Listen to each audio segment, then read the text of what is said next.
ओम शांति। बाबा की याद में सुनते हैं 31 अगस्त की मुरली में 4 शब्द 1 रूपी मक्खन।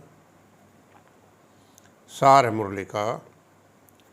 मीठे बच्चे, बाबा हम आत्माओं को कह रहे, मीठे बच्चे विशाल बुद्धि बन, बड़ों बड़ों की ओपिनियन ले, राय ले, अनेक आत्माओं का कल्याण करो, उनसे हाल आदि लेकर प्रदर्शनियाँ लगाओ। अब ज्ञान के सब्जेक्ट पर बाबा कहता, अभी स्मृति आई कि हम पूज्य राव थे, राव माने राजा थे, फिर रंक बने, अब फिर से बाबा हमें क्या बना रहा है? राव बना रहे हैं।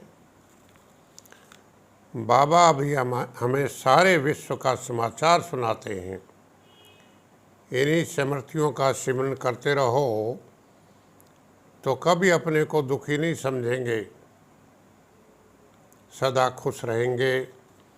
जीवन मुक्ति और जीवन बंध 2 अक्षर हैं। बच्चे जानते हैं इस समय भक्ति मार्ग और रावण राज्य के कारण सब किसमें हैं? जीवन बंध में हैं। बाप आकर बंधन से मुक्त करते हैं, वर्षा देते हैं। नई सृष्टि का रचयिता भगवान ही है, वह हमको भटकने से बचाते हैं। कल भक्ति करते थे, आज बाप से सहज ज्ञान और राजयोग का रास्ता मिला है। सतयुग में एक धर्म, एक राज्य, एक ही मत, एक भाषा थी, सभी सुखी थे।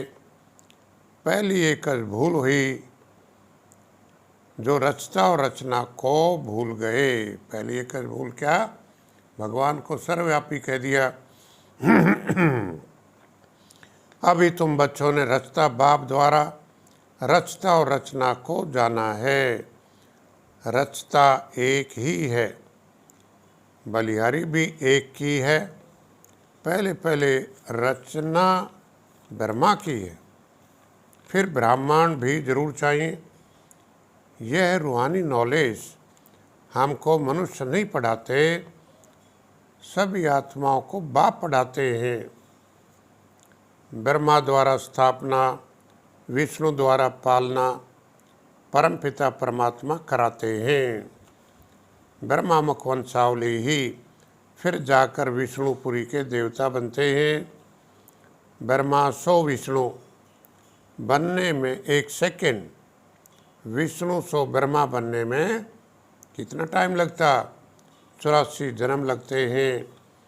बाबा ये ब्राह्मण धर्म रचते हैं संगम पर। अभी पुरुषोत्तम संगम योग है, बाबा आया हुआ है। तुम प्रैक्टिकल में देख रहे हो और समझ रहे हो। बाबा आते ही तब हैं जब पतित दुनिया को पावन बनाना होता है।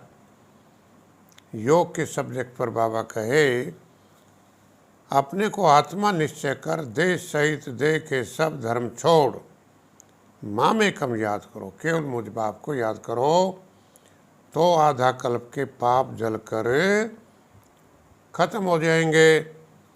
बाप गारंटी करते हैं, योग रूपी अग्नि से ही आत्मा सच्चा सोना बन जाएगी और तुम पावन बन वापस अपने घर चलेंगे। मेरा तो एक शिव बाबा, दूसरा ने कोई। इसी बात से बेड़ा पार होगा। बुद्धि याद की यात्रा में बिजी रहे। अब बाबा धारणा के सब्जेक्ट पर कहते हैं, बाप से प्रतिज्ञा करनी है कि कभी भी पतित नहीं बनूंगा। पवित्रता का कंगन पूरा बांधना है। बाप द्वारा मिली हुई नॉलेज का सिमरन कर अपार खुशी में रहना है। सतयुगी दुनिया में जाने के लिए विकारों को छोड़ गुणों की धारणा करनी है। वरदान बाबा देते, अपने भाग्य और भाग्य विधाता के गुण गाने वाले सदा प्रसन्न चित्त भाव। अपने भाग्य, वाह मेरा भाग्य, वाह बाबा, और भाग्य विधाता के गुण, शिव बाबा के गुण गाने वाले सदा प्रसन्न चित्त भाव। सभी ब्राह्मण बच्चों को जन्म से ही ताज, तख्त, तिलक जन्म सिद्ध अधिकार के रूप में प्राप्त होता है। अपनी कमजोरियों के गुण नहीं गाओ, प्रश्नों से पार रहो, तब सदा प्रसन्न चित्त रहने का वरदान प्राप्त होगा। बाबा ने सूत्र भी बता दिया है कि अपनी कमियों का गायन नहीं करना है, प्रसन्न नहीं करने हैं, प्रसन्न रहना है, सदा प्रसन्न रहना है। स्लोगन, एक नामी और इकोनॉमी से चलना ही ब्राह्मण जीवन में सफलता का आधार है। एक नामी, एक शिव बाबा, दूसरा न कोई, और इकोनॉमी, बचत का सिद्धांत अपना कर चलना ही ब्राह्मण जीवन में सफलता का आधार है। सेवा के सब्जेक्ट पर चित्र आदि इसलिए बनाए हैं कि इस पर सहज समझा सकें। तुम बच्चे अब हरेक की जीवन कहानी ज्ञान सुन चुके हो, तो औरों से टाइम ले समझाना चाहिए।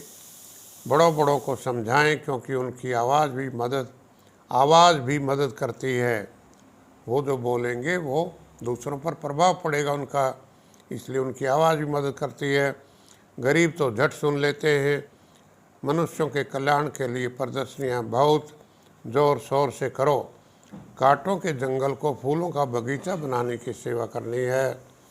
सागर से रिफ्रेश हो बादलों को मिलकर वर्षा अर्थात ज्ञान वर्षा बरसानी है। शौक होना चाहिए सेवा का, सर्विस सर्विस और सर्विस, यही लगी रहे। आज सम्मान हम रख सकते हैं। कमजोरियों के प्रश्नों को छोड़ सदा प्रसन्नचित्त रहने वाली आत्मा हूँ। कमजोरियों के प्रश्नों को छोड़ सदा प्रसन्नचित्त रहने वाली आत्मा हूँ। अच्छा, हम सभी की तरफ से बाप दादा को बहुत बहुत धन्यवाद। Thank you. ओम शांति।